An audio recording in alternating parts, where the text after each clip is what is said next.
Sobre o tema que estava falando antes com o Edson, acho muito importante também a questão das emendas parlamentares. Aqui, só para esclarecer que o Ministério Público Estadual entrou com uma ação contra o município de Pelotas, dizendo que aquilo que foi alterado na lei orgânica do município para fazer um paralelismo com o Congresso Nacional é inconstitucional, por duas razões básicas. Primeiro, que não há um paralelismo quando se coloca 3% da receita corrente líquida vinculada a emendas, tanto 2% de individuais quanto de 1% de bancada.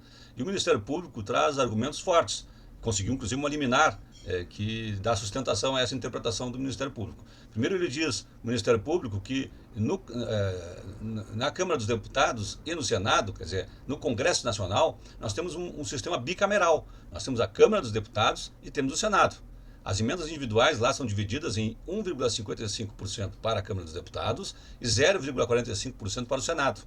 Então, primeiro já começando dizendo que não se pode fazer um paralelismo de uma Câmara bicameral, um sistema bicameral, para um sistema unicameral. Ou seja, a Câmara de Vereadores tem só uma Câmara, não tem um Senado municipal. Então, para fazer o paralelismo, não podia ser 2%, teria que ser 1,55%, como é na Câmara dos Deputados. E, de outra parte, não existem bancadas em nível municipal, porque as bancadas em nível federal, elas são representações dos estados. Logo, no âmbito municipal, nós não temos representação de estados. Então, esses são os argumentos que o Ministério Público lançou para dizer que é inconstitucional a lei orgânica do município de Pelotas, lá no seu artigo 108A, parágrafo 8º e parágrafo 11º, eu acho que é isso mesmo. Esses dispositivos são inconstitucionais porque no momento que foram fazer o paralelismo com aquilo que tem no Congresso Nacional, acabaram transpondo para o âmbito municipal sem levar em consideração esses dois aspectos, que não existe bancada em âmbito municipal, porque não existe representação do Estado, e porque o percentual tem que ser de 1,55% e não de 2% para emendas individuais. Claro que isso resulta em valores muito diferentes, né, Leandro? O valor, só para ter uma ideia, o valor hoje estabelecido, somando o parágrafo 2º, os 2%, como eu estava dizendo, seriam 28 milhões hoje. E mais 1% de bancada, mais 14 milhões. Então, claro, vai cair pela metade. Se nós passarmos não 2%, mais 1,55% e não 1%, porque é de bancada, de 3% do total, nós vamos baixar para 1,55%. Então é uma disputa vigorosa que o seu descontentamento resulta em ações irresponsáveis, né? Ações irresponsáveis, não tem outra palavra para dizer, né? Quando um parlamentar alega hipóteses de impeachment baseado numa decisão judicial que foi contrária aos seus interesses, né? É totalmente absurda a hipótese, mas, como o Edson tinha dito, e eu concordo, nós estamos vivendo um momento em que os limites, vamos dizer assim, né, da responsabilidade, inclusive política, eles foram esgaçados, vamos dizer assim, né? Eles vão sendo esgaçados. E se a gente não contém, eles acabam rompendo a barreira mesmo da responsabilidade e avançando aí para criar uma instabilidade, né, no governo municipal. O executivo de plantão, ele tem que se cuidar para não sofrer um impeachment, em qualquer âmbito. Se ele não se curvar ao parlamento, ele fica propenso a qualquer detalhe ser um motivo de impeachment.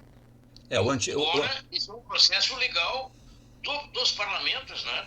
É uma reação, né, à tirania de um executivo, por exemplo. Sim, seria para isso, né, Leandro? A atitude responsável seria para casos de gravidade, casos realmente de situações graves, né, limites, o Poder Legislativo colocar uma contenção no Poder Executivo.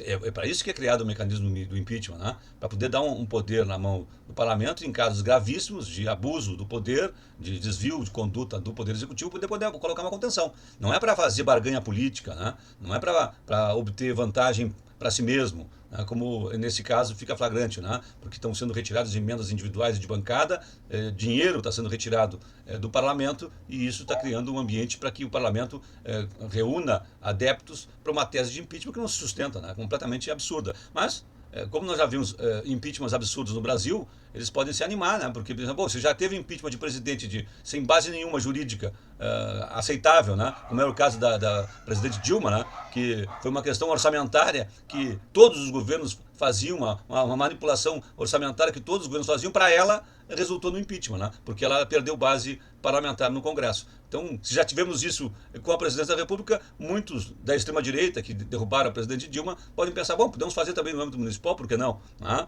então, eu entendo que eles pensem assim, mas acho que é totalmente sem fundamento e deve ser rechaçado pela sociedade. O grande antídoto para tudo isso, Leandro, eu acho que é a mobilização popular. As pessoas estarem sabendo disso. O Poder Executivo tem que dizer o que está acontecendo e tem que chamar a população para se manifestar sobre isso, porque o antídoto para as movimentações que o parlamento faz, que são inadequadas, é a população tomar conhecimento e se mobilizar. Eu fui vereador e me lembro que sempre que a Câmara de Vereadores tinha muita gente lá para ouvir o que os vereadores estavam dizendo, as condutas dos vereadores eram muito melhores, Leandro.